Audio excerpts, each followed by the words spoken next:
Espero que estén bien. Estamos medios pasados, así que vamos a estar tomando nuestros asientos, por favor. Vamos a estar dando comienzo con la escuela dominical. Ya la semana pasada habíamos arrancado con esto. Estábamos con la teología bíblica, así que vamos a seguir con Génesis. Así que bueno, si quieren oramos y arrancamos. Señor, te damos gracias, Padre, por esta mañana, por este día, que podemos temprano, Señor, poder estar con nuestros hermanos, unidos, congregados, escuchando tu palabra, compartiendo entre nosotros, Señor, este espacio, sabiendo que es un privilegio poder conocerte más, Señor.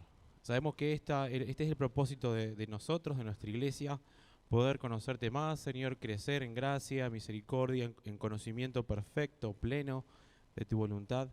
Y sabemos que conocerte a vos manifiesta, Señor, con mis hermanos un vínculo perfecto, Señor, amor, gracia para con el otro. Que todo lo que hacemos es pensado, Señor, en tu iglesia, Padre. Por eso te pedimos en este día, en esta mañana, que podamos, Señor, estar atentos a lo que vos tenés para nosotros, que podamos, Señor, tener luz de lo que vos querés enseñarnos, Señor. Por eso te bendecimos y te agradecemos. En el nombre de Jesús. Amén. Bueno, recordamos que el domingo pasado estuvimos viendo el tema de Sodoma y Gomorra, en donde veíamos cómo Sebastián nos estaba guiando en esto, ¿no? En cómo otra vez las historias se vuelven a repetir, una y otra vez, el mismo patrón, las personas cometiendo los mismos errores.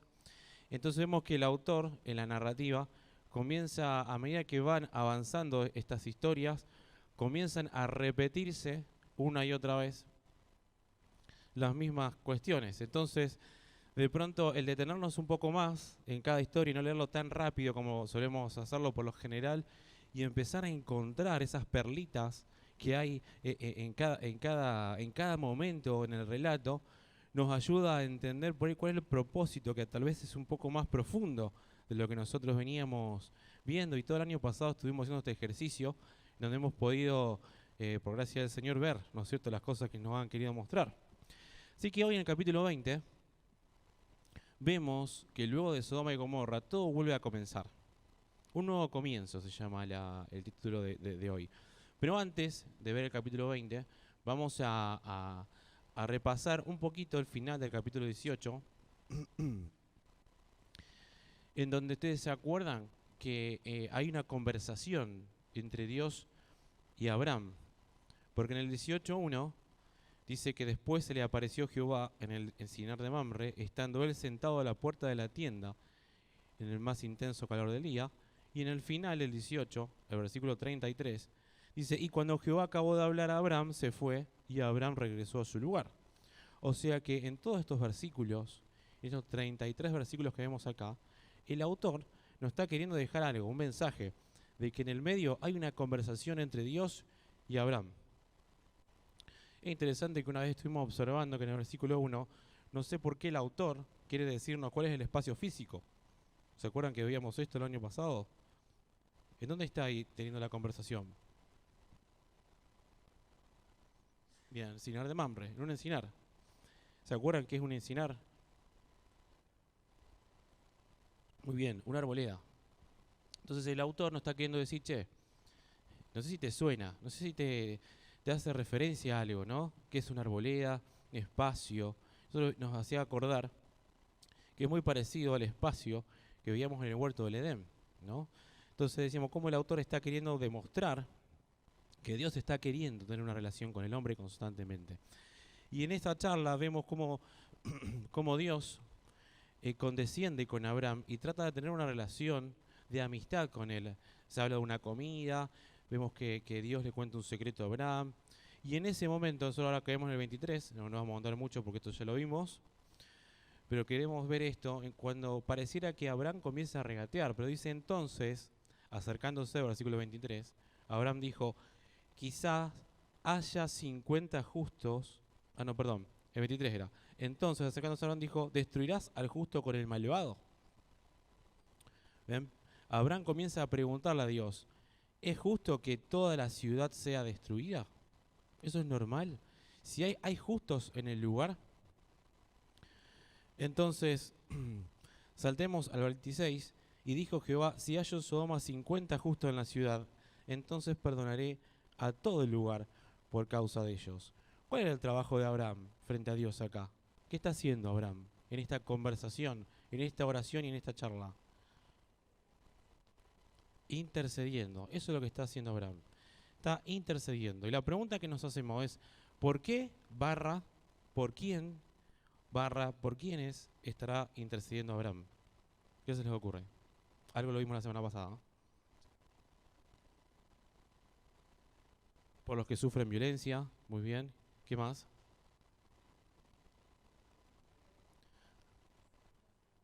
Oprimidos, menesterosos, desvalidos, dice acá. Indefensos. Muy bien, ¿no? Yo cuando leía la historia, lo primero que se me venía a la mente es que Abraham estaba intercediendo por Lot. Pero ustedes muy bien estuvieron la mayoría en la semana pasada, no está intercediendo solo por Lot. ¿Ven?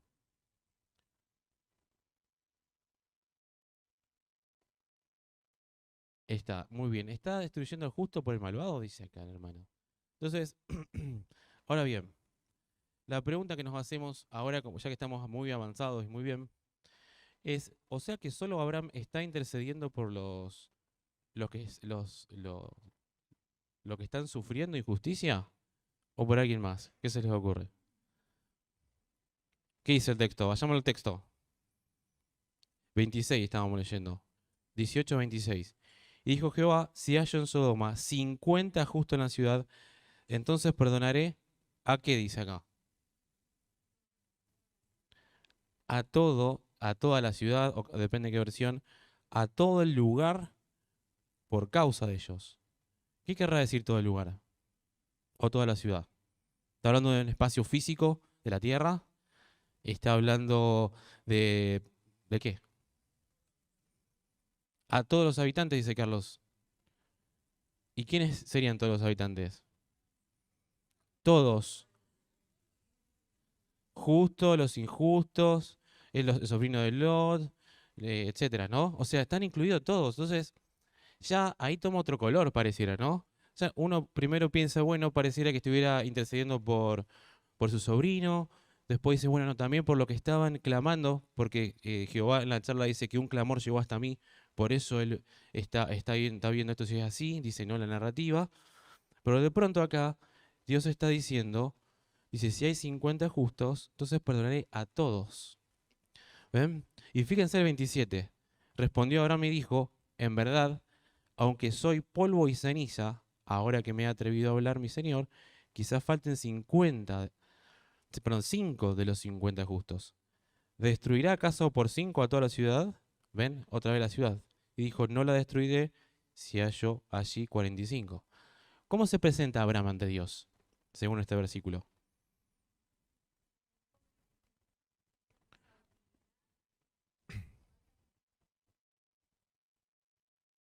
Muy bien, ¿no? Como pobre en espíritu, esa humildad. ¿No le suena pobre en espíritu? Ya que Marta trajo el sermón del monte, ¿no? La palabra tojos que usa en el griego el autor, esta persona pobre espiritual o mendigo espiritual, alguien que reconoce su incapacidad de subsistir, que necesita constantemente de Dios para vivir, ¿no? Es interesante que entonces, como decían ustedes, Abraham en esta oración se presenta como polvo y ceniza, como nada. Entonces la pregunta que nos hacemos también a modo de observación y abriendo un paréntesis, ¿cómo nos presentamos nosotros ante Dios? Evidentemente a lo largo de toda la historia vemos que todas las personas que ven a Dios se reconocen de una manera, ¿no? Una persona que observa o le es revelado quién es Dios, y automáticamente uno se percibe, pareciera de esta manera, como pobre, como decía la hermana. Entonces, esto nos lleva a pensar un poco que si Él se presenta como polvo y ceniza, como algo que no vale nada, algo efímero, es raro pensar que Él se vea a sí mismo frente a Sodoma y Gomorra como alguien superior. Entonces, evidentemente es lógico que Abraham esté intercediendo por toda la ciudad, aunque parezcan que todos sean injustos, porque Él se ve frente a Dios igual. O sea, frente a Dios somos todos iguales y estamos en las mismas condiciones, que es lo que plantea un autor Dice lo siguiente: quizá nos parece increíble que la gente de Sodoma y Gomorra le importara a Abraham. Él podría haber pedido, dice acá el autor de Abraham, podría haber pedido: Señor, permite que mi sobrino Lot salga primero, pero no lo hizo. El corazón de Abraham estaba lleno de tristeza y compasión hasta por los pecadores de Sodoma y Gomorra. ¿Ven? La intercesión de Abraham no fue solamente por un grupito o por su sobrino y su familia, sino que en mente Abraham tenía pensado en todos los que vivían ahí. Entonces, evidentemente, Sodoma es un arquetipo, le llaman algunos, de todas las ciudades que han habido en el mundo y de todas las ciudades que hay ahora. Una ciudad que no busca a Dios, que le da la espalda a Dios, que no piensa en Dios y que evidentemente orgullosamente piensa en sí mismo. Seba la semana pasada nos compartió un versículo en Ezequiel 16, 48 al 49, si quieren lo leo rápido. Dice: vivo yo, dice Jehová, que tu hermana Sodoma y Gomorra y sus hijas no han hecho lo que hiciste tú y tus hijas. Mira, este fue el delito de tu hermana Sodoma: soberbia, hartura de pan y gran ociosidad tuvieron ella y sus hijas, pero no extendió la mano al pobre y al menesteroso. ¿Cuál fue el problema de Sodoma y Gomorra? Decíamos. Evidentemente, uno automáticamente vincula con qué. Decíamos, un tiempo que estoy en la garganta. ¿Verdad, no? Uno automáticamente lo vincula con esto, con la cuestión sexual. Pero acá en Ezequiel podemos ver que el problema de Sodoma y Gomorra no tiene que ver con eso, sino con orgullo, con oprimir a los más débiles. ¿Cómo?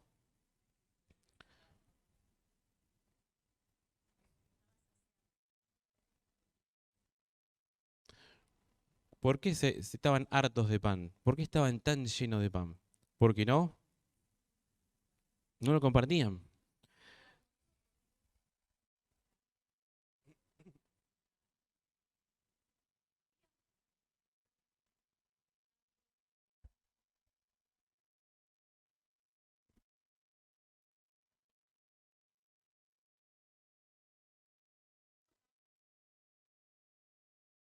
Bien.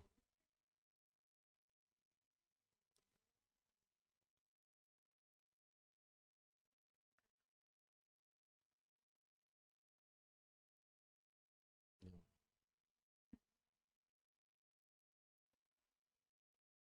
Ujú. Evidentemente les iba bien, como dice Belén, ¿no? Al pueblo de Israel. Ellos tenían abundancia, les iba bien. Después Salomón cuenta la historia que el reino del norte estaban realmente con mucha abundancia.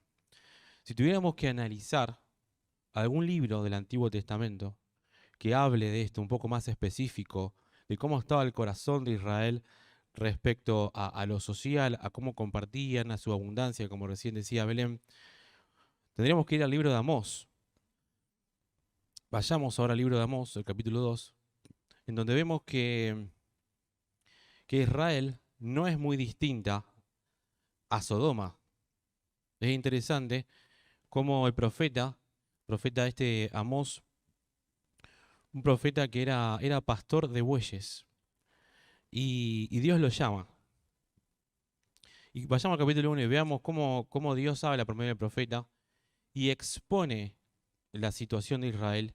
Y vamos a hacer unas comparaciones con Sodoma y vamos a ver que evidentemente Sodoma era un arquetipo o un tipo de todas las naciones, incluidas las de Israel. Amós está después de Joel, antes de Abdías, profeta menor, después de Génesis, antes de Apocalipsis.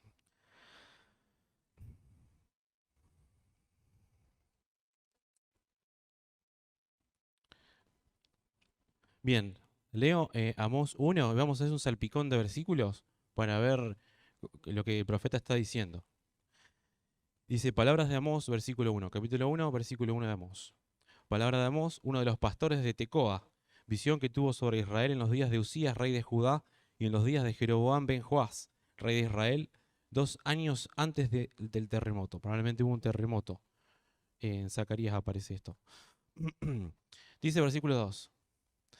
Dijo Jehová, ruge desde Sión y desde Jerusalén alza su voz. Los pastizales de los pastores harán duelo, y la cumbre del Carmelo se secará. Versículo 3. Así dice Jehová, por 3 transgresiones de Damasco, y por la cuarta no lo revocaré, porque aplastaron con trillos de hierro a Galaad. Ahora si viene el versículo 4, lo que le va a pasar a Damasco.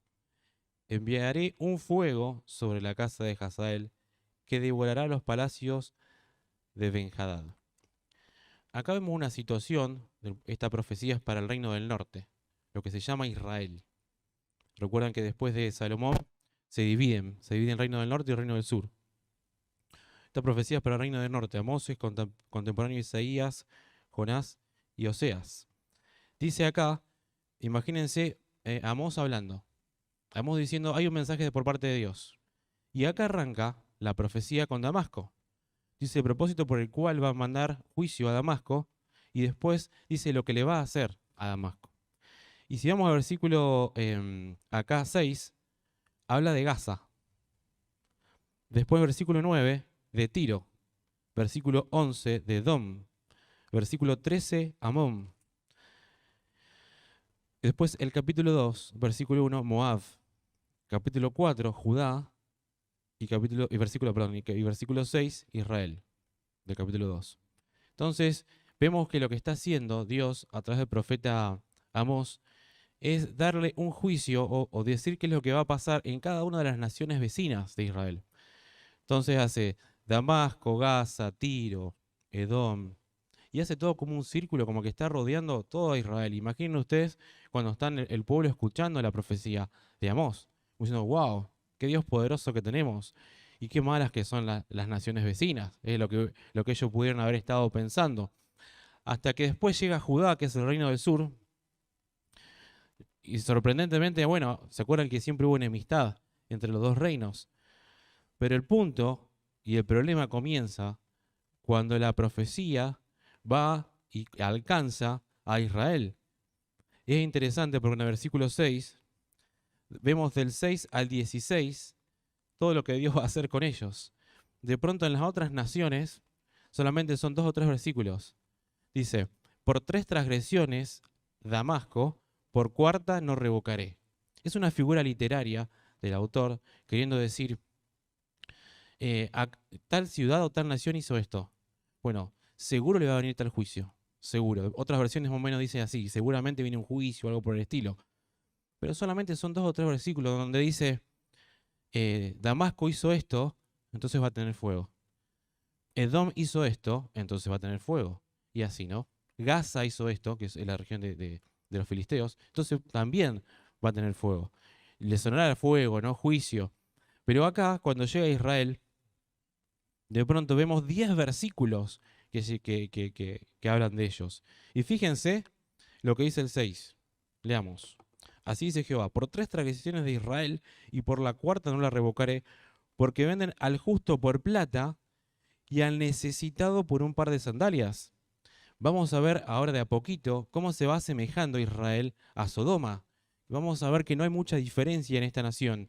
Fíjense el 7, esta ironía de lo que dice acá. Codician hasta el polvo de la tierra que está sobre la cabeza del pobre. Fíjense el nivel de codicia que tiene, ¿no? Quiere remarcar eso el autor. Dice, codician hasta el polvo de la cabeza de un pobre. ¿Ven? Versículo 8. Dice, sobre ropas empeñadas se echan junto a cualquier altar, y en la casa de su Dios beben el vino de los multados. Yo que destruí ante ellos al amorreo, cuya cultura era como la de los cedros y cuya fortaleza como la del roble. Y aún así destruí su fruto por arriba y sus raíces por debajo. Estuve buscando bien qué significa esto. Dice, y sobre ropas empeñadas se echan junto a cualquier altar. ¿Alguna otra versión dice otra cosa que nos ayude? ¿Que nos quieran acompañar o decirlo? ¿Qué sería ropas empeñadas? ¿Qué está hablando? Un empeño acá parece.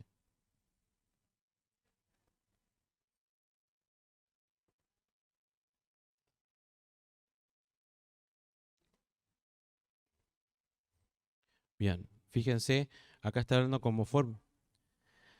Bien, dice, sobre ropas que usaron como prendas, dice la versión, se echan ante cualquier altar, se acuestan. ¿Qué será esta ropa de prendas? ¿Alguno tiene idea?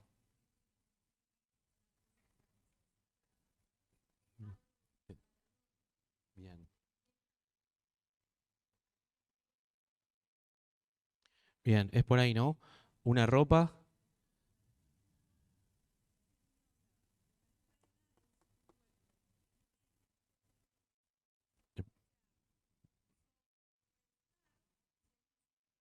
Bien, tiene que ver con préstamo, usura, por ahí como dice Belén. Sí,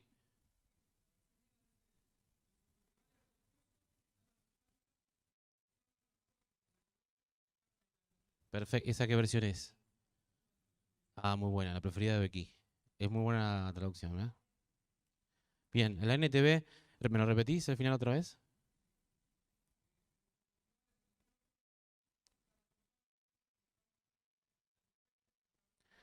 Bien, ¿qué ropa? ¿Qué deuda? Vayamos a ver esto, Éxodo 22, del 25 al 27, para tener una idea. Esto nos va a ayudar a entender un poco más el corazón, ¿no?, de Israel. Éxodo 22, del 25 al 27.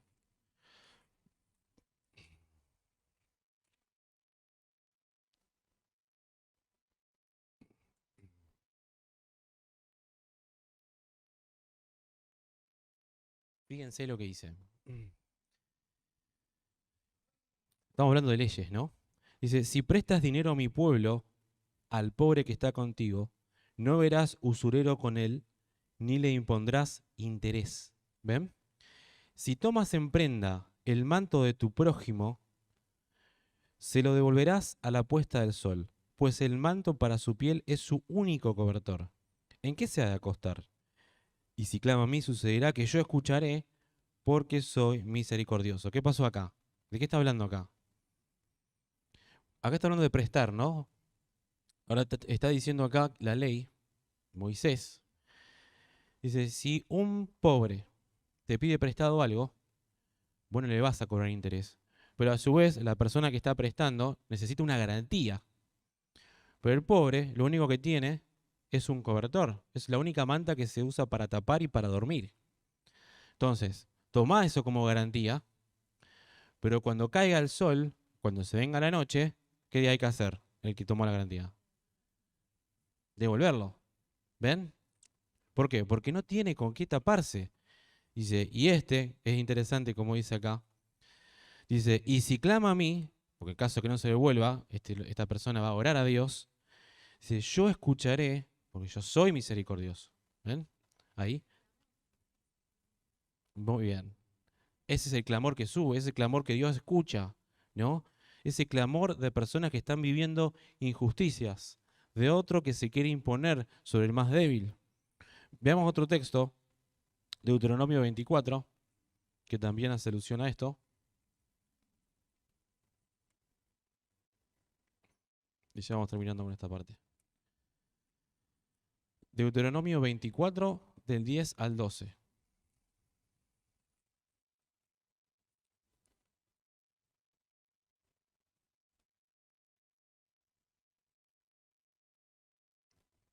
Dice, cuando prestes a tu prójimo cualquier cosa, no podrás entrar en su casa para tomar su prenda. Te quedarás afuera hasta que el hombre a quien has prestado te saque la prenda afuera.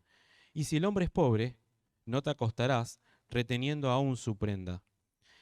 Sin falta le devolverás, versículo 13, la prenda cuando el sol se ponga, para que duerma con su ropa y te bendiga, y te será un acto justo delante de Jehová, tu Dios. ¿Ven? Lo mismo. Acá le agrega un poquito más, hablando de esto, ¿no? Si la persona que te va a usar como garantía su ropa tiene su casa, no entres vos imponiéndote por sobre el otro, ¿no? Es la idea de eso. Espera afuera. O sea, no te metas vos como si fuera una persona superior a las demás. Quédate afuera, espera en la puerta, que la persona busque esa prenda que usa como garantía, salga de su casa y te la dé. Ahora, si la persona es pobre, probablemente no tenga una casa. Entonces, cuando le agarras la prenda a esta persona, cuando se vaya a dormir, devolvésela. ¿Ven?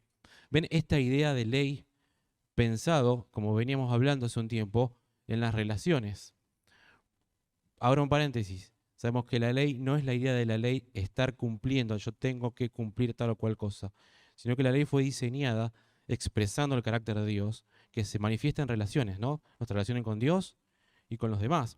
Por eso volvamos en Amós, capítulo 2, estamos ahora. em, para entender un poco mejor lo que estaba pasando acá y lo que Dios estaba viendo de Israel.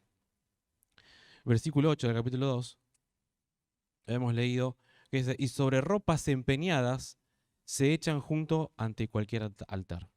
Está diciendo que están haciendo fiestas. En vez de devolver la ropa al pobre, ¿no? A quien lo único que tiene, ellos están diciendo, se quedan con la ropa que tenían como garantía, a hacer fiestas en cualquier altar. Miren la idea, el extremo que quiere llegar el autor, como diciendo, esto es de lo peor de lo peor. No solo no piensan en el pobre, en el indefenso, sino que a la vez hacen jodas, por decirlo mal y pronto. Por eso, y en la casa de su Dios, en este altar, beben el vino de los multados. ¿Se acuerdan que hablábamos esto de no pagar, de no cobrar de más, de no ser usurero? Ellos con el vino era una manera de cobrar. O sea, hacían fiesta con la usura. Por eso pasemos al versículo 14 y ya vamos terminando con la idea. No habrá pues escape para el ágil, ni el fuerte podrá valerse de su fuerza, ni el valiente podrá librar su vida. El que empuñe el arco, versículo 15 del capítulo 2, no resistirá. Y el ligero de pies no logrará escaparse, ni el jinete salvará su vida. El más esforzado de corazón entre los valientes oirá desnudo en aquel día, dice Jehová. Fíjense cómo el Señor aborrece las injusticias. Esto que veníamos viendo de querer imponerse por sobre los otros, sobre los demás. E Israel no es la excepción.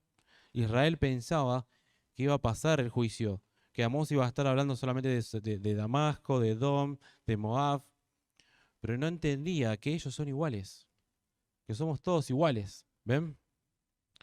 Por eso, volviendo al Génesis, y seguimos ya con este contexto en mente,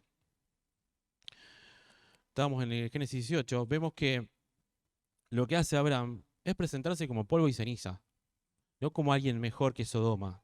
Y de hecho, como vimos ahora, Israel es igual, se torna igual que Sodoma y Gomorra. Por eso vayamos ahora, Génesis 20. La semana pasada ya hemos visto el contexto en que Lot se va con las hijas, ¿no es cierto?, a una cueva. La más grande dice, se le ocurre de tener descendencia con el padre, emborracha al padre, le dice a la más chica, entonces se acuesta en una noche el hijo con la hija con el padre, y el padre, y de ahí nace la descendencia de Moab, los moabitas. Después la más chica la otra noche también emborrachan, dice el padre, se acuesta con el padre y nacen los amonitas. De hecho, justamente los juicios que vimos recién en Amós están nombrados Moab, Amón, también entre ellos. Vemos que de acá surge una nación, dos naciones nuevas. Y ya en el capítulo 20 comienza una nueva historia con Abraham. Y la idea en este relato es que podamos pensar e intencionalmente ver cómo se vinculan con las historias o los relatos anteriores. Veamos el 21. Leamos. Dice, desde allí Abraham viajó hacia la tierra de Negev, acampó entre Cades y Shur y habitó como forastero en Gerar. Y decía Abraham respecto a Sara, su mujer, es mi hermana. Así que Abimelech, rey de Gerar, mandó a tomar a Sara. Bueno, pausamos ahí. ¿Qué está pasando acá? Ya fue todo el juicio de Sodoma y Gomorra. Abraham, ¿qué hace con la esposa? Viaja hacia Negev y para en un punto medio llamado Gerar o Gerar, no sé cómo se dirá. ¿Y qué dice? ¿Qué le dice Abraham a Sara? Entonces, mientras van caminando y paran en un lugar. Que le dijera que es su hermana. ¿Eso ya pasó alguna vez? ¿En qué momento? Cuando iba a entrar a Egipto, ¿no? Vemos otra vez a Abraham tomando la decisión personal, ¿no? De no confiar en Dios y armar su estrategia, por decirlo así. Piensan, bueno, estamos como forasteros, dice acá la palabra, en Gerar. Y entonces le dice a Sara lo mismo que le dijo antes, ¿no? Esto, decí que sos mi hermana, para que no te maten. ¿Qué pasó en Egipto cuando pasó eso? ¿Se acuerdan?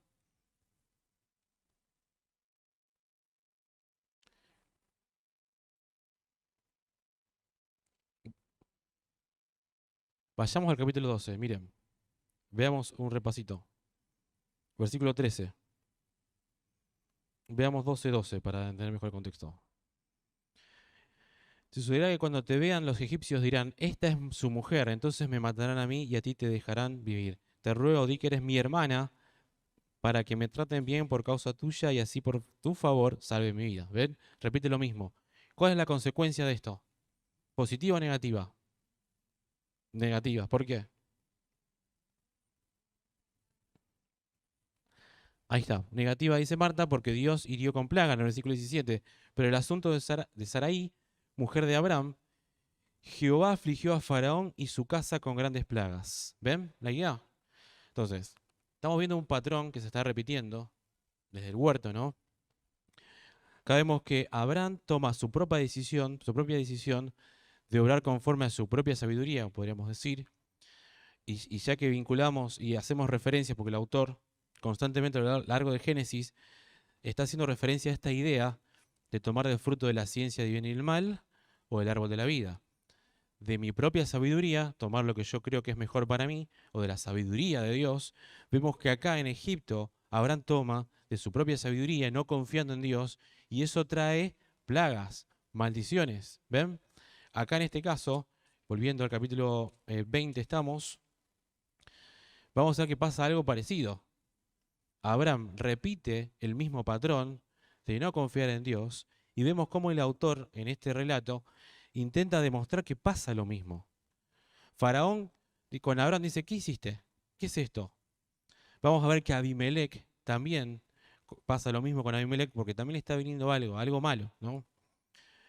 Dice, pero Dios vino a Abimelech, versículo 3, en un sueño aquella noche y le dijo, he aquí, eres hombre muerto a causa de la mujer que tomaste, pues ella está casada y tiene marido. Fíjense cómo Dios habla con Abimelech en el sueño y le dice lo que está pasando realmente. O sea, Abraham no está cumpliendo su labor como podríamos decir sacerdote del lugar que representa a Dios, y Dios mismo aparece en sueño a Abimelech y le dice, ¿no? Versículo 4.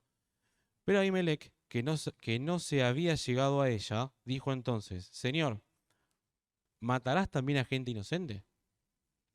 ¿Qué está haciendo Abimelech ahí? ¿Le suena esto? Perfecto, Marta lo dijo, ¿no? Está Abimelech, un rey pagano, intercediendo por su gente. Gerar queda en Gaza. O sea, no tiene nada que ver con Israel. O sea, quedó Abraham ahí como forastero con su esposa y de pronto el papel de intercesor lo está tomando Abimelech. Es interesante cómo se da vuelta la historia, ¿no? Y en el versículo 5 dice, no me dijo él, ella es mi hermana. Y ella también dijo, es mi hermano. Con integridad de corazón y limpieza de manos he hecho esto. Obviamente en el sueño se defiende a Abimelech y Dios le responde en el versículo 6. También yo sé que con integridad de tu corazón has hecho esto, y yo también te retuve de pecar contra mí. Por eso no te permití tocarlo. O sea, es Dios el que estuvo obrando, dice, detrás de bambalinas, para que esto quedara como está. Versículo 7. Devuelve ahora a la mujer de ese hombre, porque es profeta, y él orará por ti y vivirás. Pero si no la devuelves, sabe que de cierto morirás, tú y todos los tuyos. ¿Qué está haciendo Dios acá? ¿Qué está diciendo? Dice, devuelve ahora a la mujer de ese hombre porque es profeta. Es interesante, ¿no? Que acá está diciendo, él me representa, él es mi vocero. Una persona que hasta ahora se demostró, para hacer una observación, ¿no? A esto. Una persona que se demuestra con errores, que no confía, que constantemente toma del fruto prohibido, por decirlo de alguna manera, tomando su propia decisión, conforme a su propia sabiduría. Pero acá Dios dice, devuelve ahora a la mujer de ese hombre porque es profeta. Es profeta, él me representa de igual modo. Es interesante que acá la palabra profeta, el concepto de profeta, aparece por primera vez en las escrituras, acá. Y fue otorgado a Abraham. Después dice, él orará por ti y vivirás. O sea que le está diciendo que es profeta y es que más, Abraham. Sacerdote, porque intercede. ¿Ven? Entonces ahí empieza la acción de Abimelech. Dice, bueno, hay que hacer algo, ¿no? Versículo 8. Abimelech entonces se levantó temprano por la mañana y llamando a todos sus siervos les habló todas estas cosas en privado y aquellos hombres sintieron un gran temor. Luego llama a Abraham a Abimelech y le dijo, ¿qué nos has hecho? ¿En qué he pecado contra ti que has traído contra mí y contra mi reino tan gran pecado? Hiciste conmigo cosas que no se deben hacer. No, es increíble cómo se da vuelta esta historia en que de pronto Abimelech, Abimelech pareciera que fue un nombre, un nombre, ¿no? Pero probablemente tenga que ver con un título, que Abimelech significa, ¿qué significa Abimelech? Mi padre es rey, eso significa Abimelech. Y más adelante aparece otro Abimelech, así que probablemente sea un título que tenían en aquel lugar de príncipe, un título de príncipe.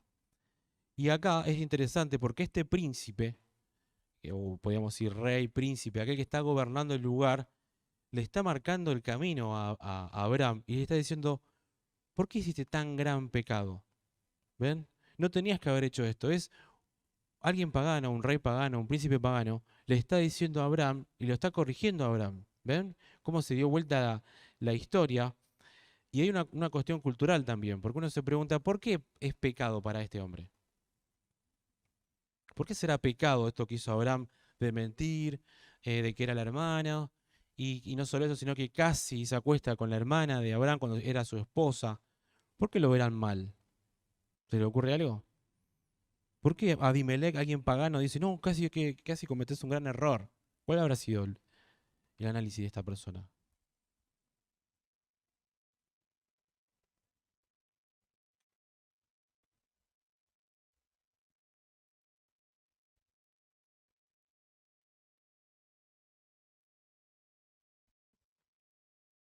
Bueno, Belén dice que puede ser que tenga que ver con esto, de que en aquellas culturas, en el antiguo cercano oriente, era normal tener varias esposas, pero no era normal tomar la esposa de otro.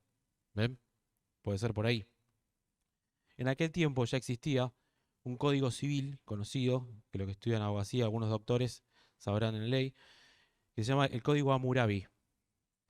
En el Código Hammurabi ya estaba esto, que decía que bueno, no podés, el adulterio estaba mal, ¿no? Ellos tenían un código, este rey Hammurabi tenía todas las leyes en columnas en sus palacios, y en las calles, en las plazas. Entonces nadie podía decir que no conocía la ley. Cualquier duda que había, iban la gente en Mesopotamia, iban y veían las leyes, en las paredes, en las columnas. Entonces influenciado por su cultura, su cosmología, su visión, sus leyes, dice, esto es terrible lo que acabaste de hacer, ¿no? Es increíble que cómo se da vuelta de esta manera y no se queda callado porque dice en el versículo 10, dijo además Abimelech a Abraham, ¿qué te indujo a hacer cosas semejantes? Es como diciendo, es una locura lo que estás haciendo. ¿Qué te motivó a mentir tan así?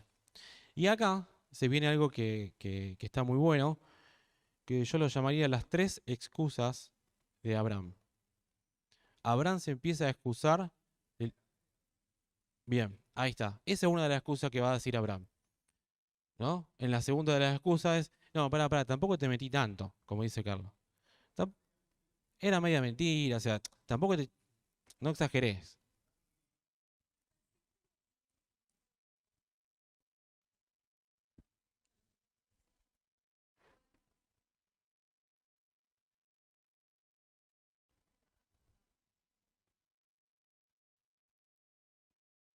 Ahí está, podría ser una vinculación, una referencia al Edén. ¿Dónde estabas? ¿Por qué hiciste esto? Pregunta, ¿no? Dice Belén. Cuando Abimelech le pregunta, ¿por qué hiciste eso? ¿Por qué hiciste semejante cosa? Ella le hace acordar al huerto del Edén cuando Dios busca a Adán, ¿dónde estás?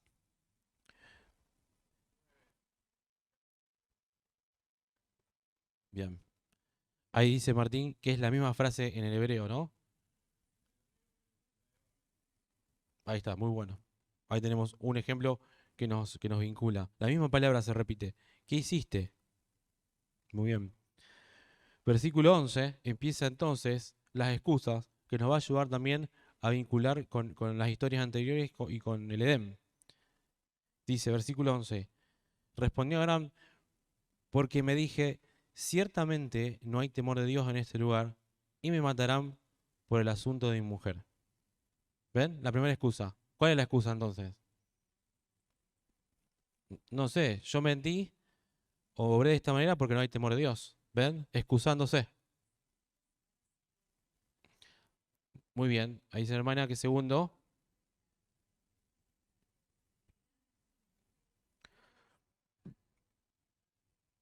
Muy bien. Vayamos al 2 entonces. Aunque en efecto ella es mi hermana, como decía recién Carlos, hija de mi padre, pero no hija de mi madre, y así vino a ser mi mujer. ¿Ven? Como diciendo, pará, tampoco te mentí tanto. O sea, sí, es mi hermana también, porque no somos del mismo padre, pero es mi hermana. ¿Ven? La segunda excusa. En el versículo 13, y sucedió que cuando Dios me hizo salir errante de casa de mi padre, yo le dije a ella, de tu parte me harás este favor. A todo lugar que lleguemos, allí dirás de mí, él es mi hermano. ¿Qué le suena a esto? Y sucedió que cuando le suena alguna historia anterior, versículo 13, y sucedió que cuando Dios me hizo salir errante de la casa de mi padre, yo le dije a ella, decí que sos mi hermano. ¿A qué le suena esto? Punto número uno, que dice la hermana, pone la carga sobre la esposa. ¿Quién hace eso? ¿Quién hizo eso en las historias anteriores? Adán. Fue ella, ¿ah? La que me diste como esposa. ¿Y a quién está echando la culpa al decir la que me diste como esposa? A Dios. Entonces, fíjense que Abraham, teniendo que representar a Dios, ¿qué hace? En vez de representarlo bien, dice, no, no, pará, yo no tengo nada que ver. ¿Me ven? Es Dios. No es culpa mía. Como bien decían por ahí, y sucedió que cuando Dios me hizo salir errante de la casa de mi padre, ¿ven? Dijeron que le hace acordar a Caín, ¿no? Ves que se repite la historia, pero más allá de eso, es interesante que la palabra errante que se utiliza acá, que se utiliza ahí, se usa también en 48 veces más en toda la Biblia. Y siempre para hablar de algo negativo, digamos, no algo positivo. Entonces, otra vez, está diciendo, Dios me hizo salir errante. O sea, Él me sacó de Ur de los Caldeos, me sacó de ahí y me llevó a donde estoy ahora. O sea, no es culpa mía. Yo tengo que hacer lo que sea para subsistir. ¿Ven? Otra vez echándole la culpa.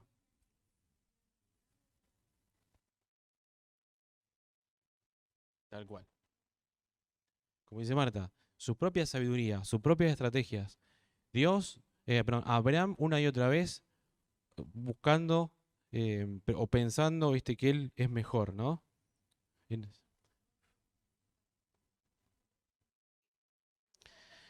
Dice, pregunta Iris, dice Iris, me parece que somos muy parecidos, ¿no? Con ellos. Inmediatamente echamos la culpa al otro, echamos la culpa a Dios. Dios me llevó acá, no es mi culpa que esté en esta situación, la esposa que me diste, y así, ¿no? Fíjate, un comentarista respecto a este versículo dice, hay un significado interesante en el verbo errar que Abraham usa. La palabra hebrea se usa exactamente 50 veces en las Escrituras y nunca con un buen sentido. Se usa para hacer referencia a animales apartándose, a un borracho tambaleando, a la seducción pecaminosa, a las mentiras de un profeta que hacen errar a la gente, al camino de un corazón mentiroso. Otras 6 palabras se traducen como errar, y Abraham podía haber usado cualquiera de ellas, pero escogió la peor palabra disponible. Entonces es interesante, como decíamos hace un rato, Abraham quería desligarse de la responsabilidad y echarle la culpa a Dios. Pero como Dios es fiel a su pacto, a pesar de, él igual está con Abraham. Él igual lo llama profeta, ¿ven? Igual dice, Él va a interceder por ustedes y por vos, a pesar de. Por eso en el versículo 14 vemos que ya Abimelech comienza a tomar otra actitud con la situación a pesar de Abraham y dice que Abimelech tomó un rebaño y una vacada, siervos y siervas, y se lo dio a Abraham y la devolvió a Sara, su mujer. Luego dijo Abimelech, mira, mi tierra está delante de ti, establécete donde bien te parezca. Versículo 16, y dijo a Sara, fíjate, doy a tu hermano, o sea, porque es hermano igual, como decían, 1000 piezas de plata. Mira, esto será para ti como un velo para los ojos ante todos los que están contigo. Así, ante todos quedas vindicada. ¿Esto le suena a algo? ¿Qué hace Abimelech en respuesta? Una recompensa, muy bien. ¿Y qué representa esta recompensa para con Sara? Dice, yo te doy todo esto, ¿para qué? Para que sea vindicada delante de quienes. de la gente, de todos. Muy bien, estaba el pacto, la promesa en juego ahí, dice Marta.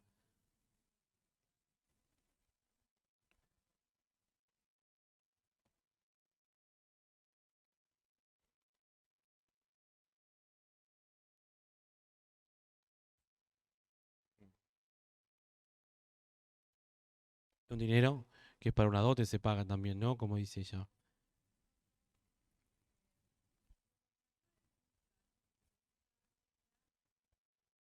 Bien. Era algo malo, repudio, era lo contrario al repudio. Esto es una vindicación. Bien.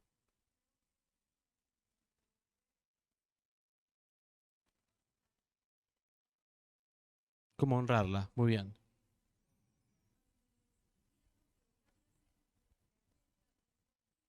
Sí, la vindica, muy bien.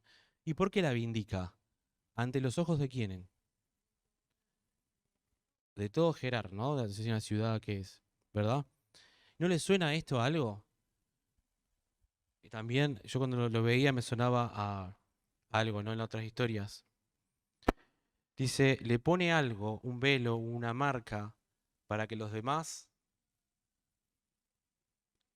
¿ven? Caín, ¿no? Esta idea de decir, se fue errante, como leíamos recién, se fue errante, Caín, y acá en el caso de Abraham también. Entonces dice, estoy desprotegido, dice Caín en su momento. Entonces Dios le dice, yo te voy a dar una marca para que vos no recibas nada, no recibas ningún daño, ningún golpe, ninguna muerte, de nada. ¿Ante los ojos de quiénes? De donde esté Caín.